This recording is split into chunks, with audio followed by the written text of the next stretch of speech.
It's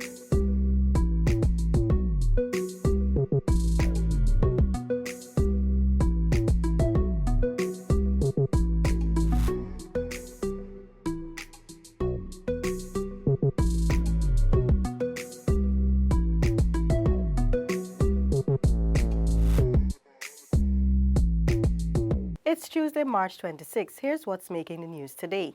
The coalition government is back on track with the first official meeting of the cabinet for 2019, hosted today at the Ministry of the Presidency, following the recent appeal court ruling on the December 21, 2018 vote. With the decision of the appeal court made last Friday, things on Tuesday returned to normal as Cabinet met for the first time since the December 21, 2018 vote in the National Assembly. Well, we have maintained that the judiciary has an important role to play, and the fact that the Court of Appeal, by a majority decision, has found that the no confidence motion has fallen, the government continues to do business for which it has been elected. And so we're assured by the decision of the Court of Appeal that that there is need for review of decisions of the lower court. Minister of Foreign Affairs Carl Greenidge also shed some light on the decision-making process during the brief hiatus. I don't know that there were any decisions that could not have been taken previously. The Chief Justice did say, and the Constitution says, that a president remains extant at all times, except when an election takes place. In the absence of an election, a new president can't go in place, and once there is an existing president in place, then it is the president on whose behalf, and it is the president who is advised by ministers. So it's not a question of cabinet, as it were, not being able to take any decisions. Social Protection Minister Amna Ali also shared her thoughts on the opposition's decision to boycott Parliament. The leader of the opposition is accustomed to boycotting everything. Sometimes he even boycotts himself. And I am saying that it is not going to be anything new for him to say that he's boycotting Parliament. But what I like to say is that we are now restored to normalcy. We are going to go on. Business has to go on. The government's business has to go on. And we are not about to let Barra Jagdeo and the PPP stop us in any way. Reporting for InfoHub, Nikosi Bruce. Attorney General and Minister of Legal Affairs Senior Counsel Basil Williams is confident that a coalition government will be victorious when the December 21, 2018 vote is taken to the Caribbean Court of Justice for a final decision. As a government, we have conformed with the Constitution, we have conformed with the rule of law, and so we are confident in going forward to the CCJ that the ruling of the Court of Appeal will be upheld. The Attorney General was at the time being interviewed on the midday radio show, The Hot Seat, by host Stan Gavaya. The AG said that a precedent has already been set in determining a majority for a vote of no confidence in the Caribbean. Applying the formula, you do half plus one, then you round up. And that's why I've always been confident, because one, in following the principle of stare decisis, are they going to ask the CCJ to overturn the position of the immediate past president of the CCJ? That's one. And secondly, the rounding up principle was a decision of the current president of the CCJ, the Honorable Chief Justice Saunders. The AG said last Friday's decision by the Court of Appeal indicates that Guyana's justice system is working and that the rule of law is alive in the country. A.G. Williams said it has been a trend of the opposition to criticize judges whenever they lose a case. He said that is not the way to go and that they must abide by the ruling. They have to abide by the decision of the ruling of the court. We abided the decision of the Lord Chief Justice at first instance. And you would recall that the same circles were telling us we didn't need to go past the Chief Justice's ruling. Now the same circles seeking to appeal to the CCJ. On March 25, Attorney at Law Christopher Ram made his application to the CCJ. Nevertheless, the ruling of the Court of Appeal means that the government is legal to continue serving the people of Guyana. Isaiah Braffett for InfoHub.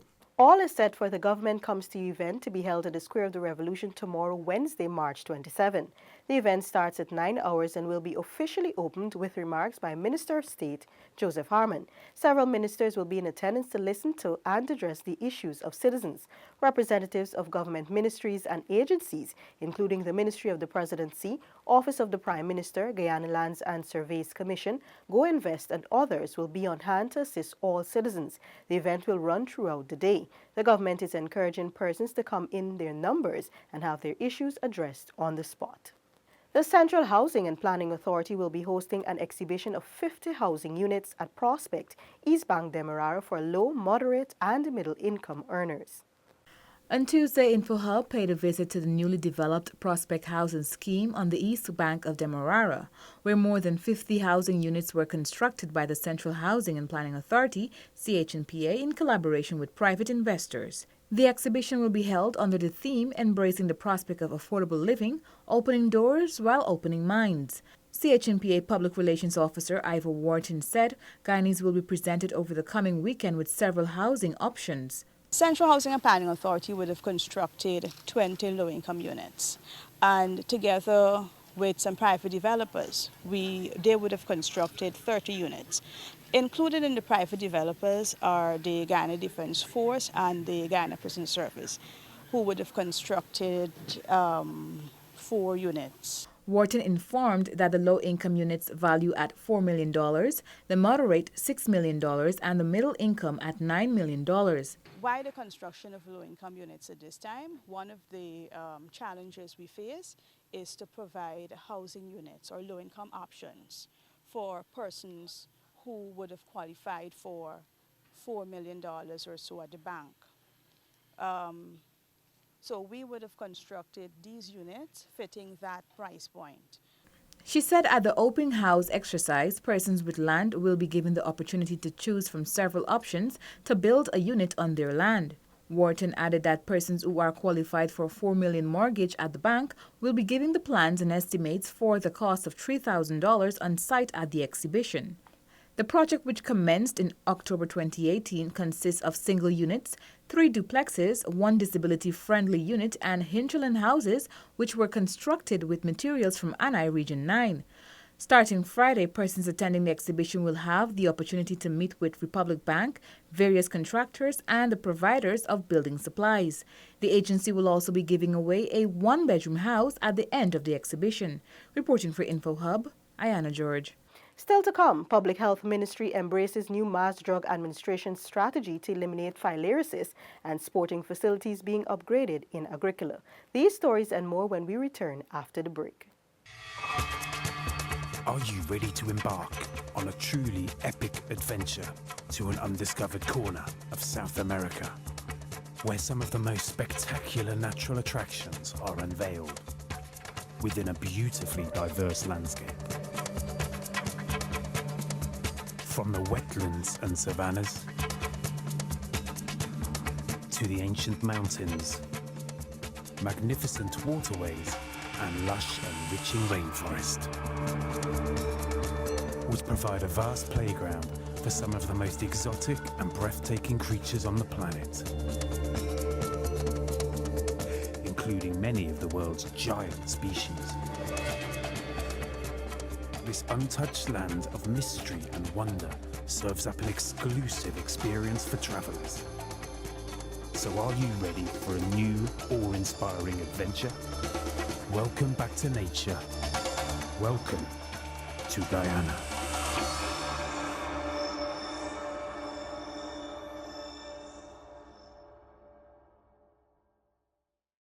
Welcome back. Following the addition of a 3rd drug to prevent and treat lymphatic filariasis, a new mass drug administration strategy has been welcomed. The triple drug therapy for the subsequent elimination of lymphatic filariasis will be rolled out countrywide. Previously, the Mass Drug Administration MDA was only rolled out in 4 endemic regions, namely regions 3, 4, 5, and 10. Though there are successes in these 4 regions, this represents an overall 44% countrywide coverage for the MDA since its implementation. This is according to Deputy Chief Medical Officer Dr. Karen Campbell. Guyana has signaled a political will to implement the use of triple therapy, IDA, where we will be using ivermectin, diethylcarbamazine, and albendazole from 2019. 2 successful years of IDA coverage of over 80% is mandatory if Guyana is to be successful in the interruption of transmission by 2020. Our current use of DA, as I mentioned, will not achieve this, and therefore we don't really have much choice. We have to embrace IDA if we want to qualify. Guyana is accompanied by Haiti and are the last 2 countries in the Americas to actively eliminate lymphatic filariasis. Brazil and the Dominican Republic have made progress and are currently in the assessment phase. PAHO WHO representative Dr. William Agricola said that this is now the golden opportunity to build on gains to achieve the goal of elimination. MDA is a WHO recommended preventive chemotherapy strategy to stop the transmission of LF infection. MDA involves administering preventive chemotherapy to all eligible persons living in all LF endemic areas with a drug combination. MDA reduces the density of parasites circulating in the blood of infected persons and the prevalence of infection in the community to such low levels that transmission cannot be sustained and new infections eventually cease. When the level of infection has been reduced to below target thresholds, MDA is considered no longer required. Lymphatic filariasis, referred to in Guyana as Bigfoot, has been under the Ministry of Public Health's radar for elimination.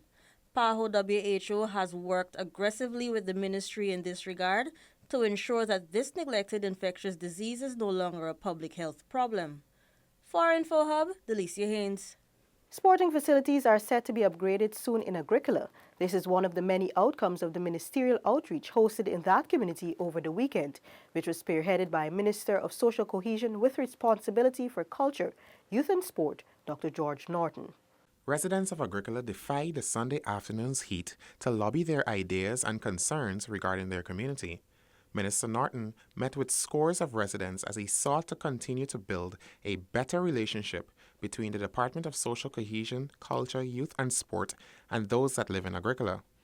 The minister's main focus was the development of sports in the community for the youth. Your government would want to leave no stone unturned to allow the youths to develop and to get all the help they need so that they can contribute to the development of their community.